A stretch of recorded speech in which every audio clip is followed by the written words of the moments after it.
ito ay rated SPG. Striktong patnubay at gabay ng magulang ang kailangan. Hindi makapaniwala itong si Charlene nang nahuli nga niya itong si Divina na hinahalikan nga nito ang kanyang asawa na si Raymond. Dahil dito ay agad nga niyang pinuntahan ang kwarto nga. Kaya naman ay sinabunutan nga niya agad itong si Divina. At hindi siya makapaniwala nga pati nga itong si Raymond ay kumagat din. Dahil nga dito ay sobrang nga ang away ni na Raymond at ni Charlene. Dahil hindi nga ito lubos sa kalain nga ni Charlene kung bakit nga ginawa ni Raymond na patulan nitong si Divina. Sinabi naman ni Raymond na lasing umano siya at hindi raw niya sinasadya ang nangyari. Subalit ay hindi nakinig itong si Charlene at mas lalo pa nga itong nagalit. Kaya naman napag-isipan ni Charlene na umalis na lang doon sa kumpanya.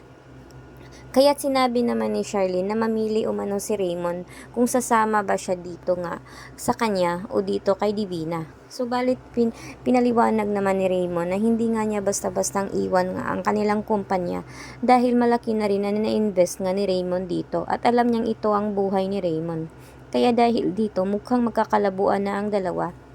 Dahil sadyang sinira na nga ni Divina ang pamilya na kung anong meron ni Charlene. Kaya't natutuwa naman itong si Divina na nagkalabuan na nga ang dalawa. At dahil dito iipal na nga itong si Divina at aangkinin na niya ang buhay na kung anong meron kay Charlene dahil matagal na nga niyang inaasam na mabalik sa kanya itong si Raymond.